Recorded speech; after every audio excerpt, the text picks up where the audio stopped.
Assalamualaikum warahmatullahi wabarakatuh. Perkenalkan, nama saya Dewi Nirwana, mahasiswa Fakultas Hukum, Prodi Ilmu Hukum, Universitas Muhammadiyah Sukabumi, semester 5, kelas non-reg. Di sini saya akan memaparkan tentang perkembangan filsafat Pancasila. Secara etimologi, istilah Pancasila menurut Muhammad Yamin berasal dari bahasa Sangsakerta. Panca yang berarti 5 dan sila yang dapat memiliki 2 arti. 1. Sila yang berarti aturan tingkah laku yang dipandang baik atau normal atau penting. Atau sila yang berarti asas, dasar atau sendi. Dengan demikian, Pancasila secara etimologi dapat berarti 5 dasar atau 5 aturan tingkah laku yang penting. Arti kedua lebih bersifat luas dibandingkan arti pertama, yang berkonotasi moral praktis dan terbatas pada masalah tingkah laku. Sepanjang sejarah diketahui bahwa istilah Pancasila dalam pengertian sila telah lama ada di Nusantara, jauh sebelum berdirinya Indonesia. Sedangkan pada masa Indonesia lah istilah Pancasila dipahami dalam pengertian sila sebagaimana diimplementasikan sebagai dasar filsafat negara. Pada masa kerajaan Buddha di Nusantara sekitar abad ke-8 Masehi, istilah Pancasila berarti 5 pantangan yang tidak boleh dilakukan seseorang, yakni membunuh, mencuri, berzina, berdusta, dan meminum minuman keras atau yang memabukkan. Pada masa Jawa kuno dalam kitab Negara Kertagama terdapat istilah Pancasila yang bermakna juga 5 larangan yang ditujukan kepada raja dan masyarakat Majapahit pada waktu itu, yaitu larangan untuk berbuat tindak kekerasan, mencuri, dengki, berdusta, dan meminum minuman keras. Pada masa Jawa kontemporer, istilah Pancasila berkonotasi dengan sebutan lain, larangan bermaklima, yakni mateni atau membunuh, maling, mencuri, madon, berzina, madat, bermabuk-mabukan, dan main, berjudi. Artinya, masyarakat dianjurkan untuk tidak melakukan maklima. Semua ajaran moral Pancasila dalam berbagai masa tersebut lebih banyak didasarkan atas satu rasionalitas, satu logika, dan juga pengalaman hidup anggota masyarakat, bahwa jika seseorang melakukan pelanggaran terhadapnya akan terkena berbagai masalah dan yang tidak jarang akan menyebabkan petaka.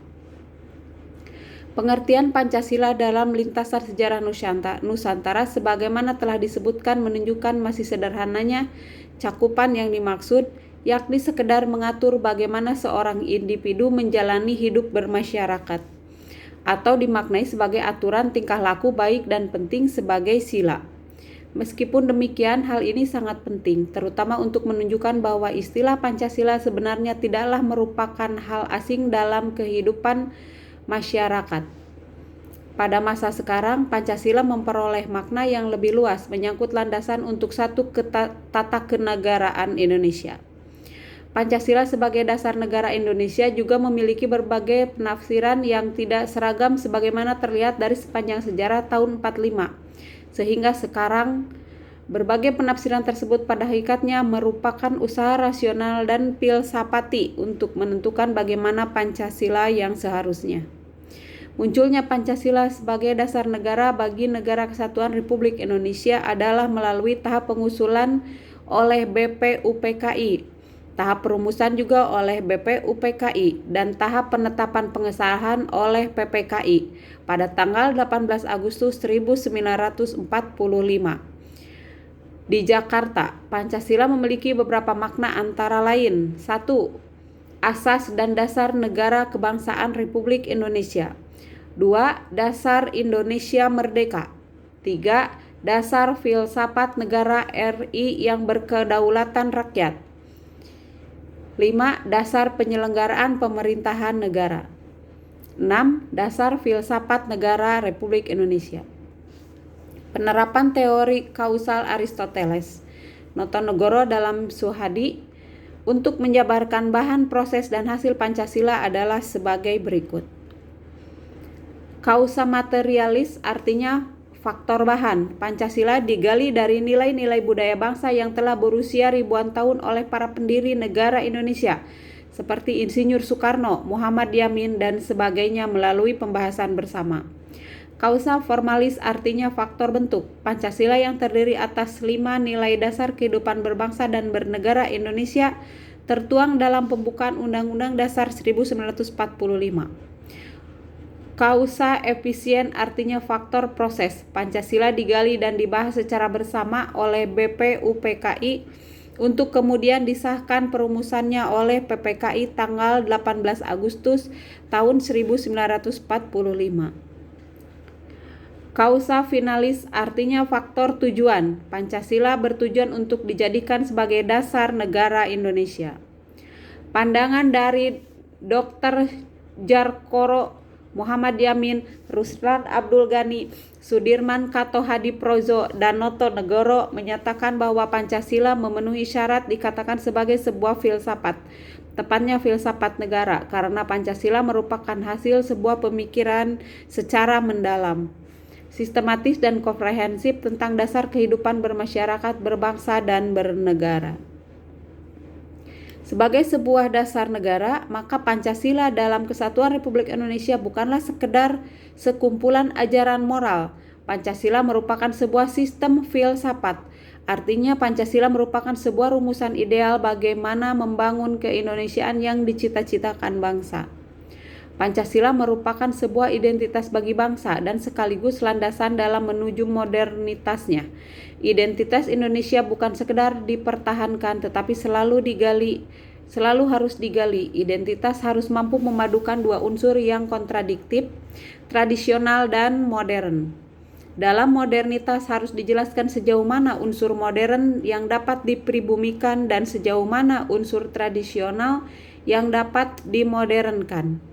Identitas harus mampu mengintegrasikan berbagai warisan tradisional sekaligus mampu mendorong ke arah kemajuan dan modernisasi.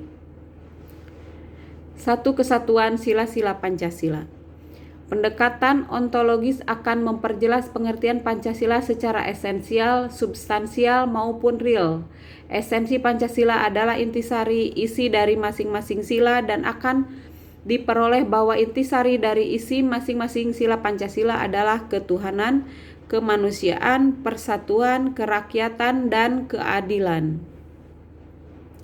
Terdapat hubungan berbalik antara isi pengertian dengan luas pengertian, yakni berarti bahwa semakin kecil isi pengertian justru akan menjadi semakin luas pengertian yang dikandungnya, dan sebaliknya. Jika isi pengertiannya banyak, maka luas pengertiannya semakin sedikit. Demikian halnya dengan esensi sila Pancasila. Antara sila ke-1 sampai ke-5 memiliki isi pengertian yang semakin banyak, namun dengan luas pengertian yang semakin menyempit, yakni hanya untuk bangsa dan negara Indonesia. Atau biasanya dapat digambarkan dalam bentuk wujud piramida terbalik dengan puncak di bawahnya. Substansi adalah unsur, dasar atau wujud primer sesuatu. Dalam hal ini, secara substansial, Pancasila berasal dari dirinya sendiri, bukan dari unsur lainnya, meskipun mungkin terdapat kemiripan. Satu kemiripan bisa saja terjadi karena manusia Indonesia juga adalah seperti manusia di belahan bumi lainnya, sehingga wajar jika ditemukan beberapa persamaan. Pancasila berasal dari bangsa Indonesia yang digali dan dikembangkan secara sistematis untuk dipraktikkan secara bersama dalam negara Indonesia. Pancasila adalah real, artinya merupakan kenyataan hidup bangsa Indonesia, bukan suatu yang mengada-ada. Bukti kerealan Pancasila akan dengan mudah didapatkan dalam kehidupan bangsa Indonesia pada umumnya, dengan pengecualian pada beberapa kasus dikarenakan besarnya penduduk Indonesia sudah tentu menyebabkan timbulnya permasalahan tersendiri yang terkadang sangat rumit dan tidak sederhana. Pendekatan kosmologis terhadap pengertian Pancasila adalah bagaimana makna pengertian Pancasila yang terbebas dari makna insidental, ruang, waktu, dan tempat, guna menemukan maknanya yang universal. Dari penelaahan kosmologis diharapkan diperoleh pemahaman yang tepat dan khas tentang apa yang dimaksud dengan Pancasila. Secara formal, Pancasila dianggap telah lahir pada tanggal 1 Juni 1945, atau ada yang berpendapat lahir pada 18 Agustus 1945. Namun ada juga yang berpendapat bahwa Pancasila belum dilahirkan di bumi Indonesia. Pancasila belum pernah dilahirkan, berarti seharusnya dilahirkan. Maksudnya bahwa Pancasila belum terwujud secara utuh dalam kehidupan berbangsa dan bernegara Indonesia sesuai makna filosofis yang dikandungnya. Pendekatan logis untuk memahami Pancasila akan menemukan kaitan yang abstrak dan sistematis dari pola pemikiran yang ada dalam sila Pancasila. Sebagai contoh, sila Pancasila adalah satu kesatuan yang bulat. Hal ini merupakan keharusan yang logis yang terkandung dalam pengertian Pancasila. Meskipun sebenarnya bisa saja dipahami bahwa sila dan Pancasila dapat berdiri sendiri-sendiri.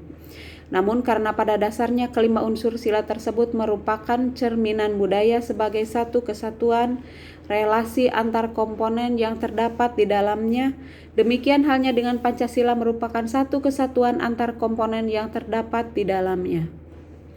Terbukti dengan polemik yang berakhir pada dilarangnya Partai Komunis Indonesia atau PKI karena dipandang bertentangan dengan Pancasila di dalam makna satu kesatuan yang bulat.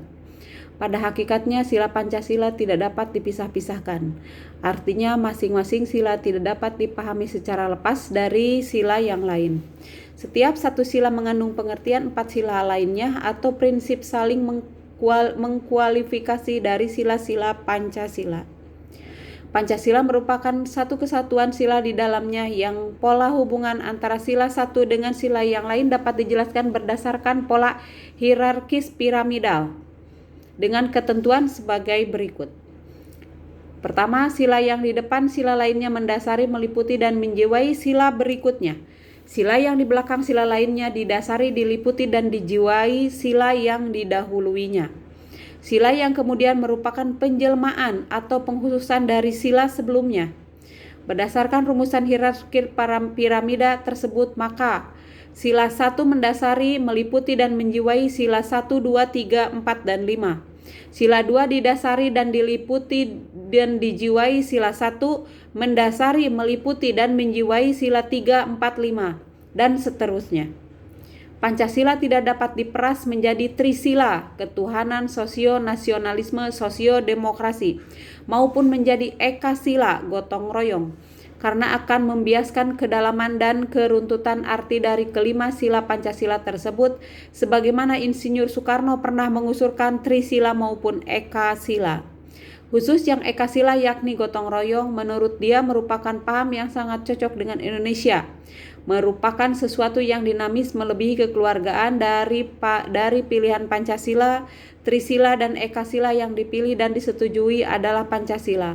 Pancasila juga tidak dapat diperas menjadi paham nasakom, nasional, agamis, agama komunis. Karena besarnya kontradiksi antara agama dan komunis dan karena bertentangan dengan penjelasan filsafat Pancasila yang saling mengkualifikasi dan bersifat hierarkis piramidal. Persoalan konkret kehidupan berbangsa dan bernegara terkadang berbeda dengan gagasan konseptual ideal. Perbedaan antara yang konseptual dengan yang konkret bisa diterima dalam batas kewajaran jika dikarenakan masalah keterbatasan interpretasi dan implementasi. Namun jika perbedaan yang konseptual dan yang konkret karena sengaja dibuat demikian, sengaja dibelokkan untuk kepentingan elemen tertentu saja, maka hal ini akan dapat menyebabkan melemahnya sistem filsafat Pancasila atau bahkan pengakuan terhadap keabsahan sistem tersebut. Praktik doktrinasi, terjadinya kolusi, korupsi, dan nepotisme dapat memperburuk citra sistem filsafat Pancasila, bahkan menjadi stigmasi terhadap sistem filsafat Pancasila. Pemerintah sudah semestinya dengan menggunakan prinsip yang berimbang untuk mengembangkan implementasi sistem filsafat Pancasila dalam berbagai bidang, ekonomi, politik, pendidikan, budaya, dan seterusnya, dengan tanpa mengurangi kebebasan individu atau rakyat untuk juga berekspresi menciptakan berbagai model yang barangkali sesuai dan atau dapat menunjang sistem filsafat Pancasila. Demikian yang dapat saya sampaikan hari ini. Terima kasih atas segala perhatian. Materi ini disampaikan untuk memenuhi UAS mata kuliah hukum filsafat Pancasila. Demikian, sekali lagi terima kasih. Wabillahi taufik wal hidayah. Wassalamualaikum warahmatullahi wabarakatuh.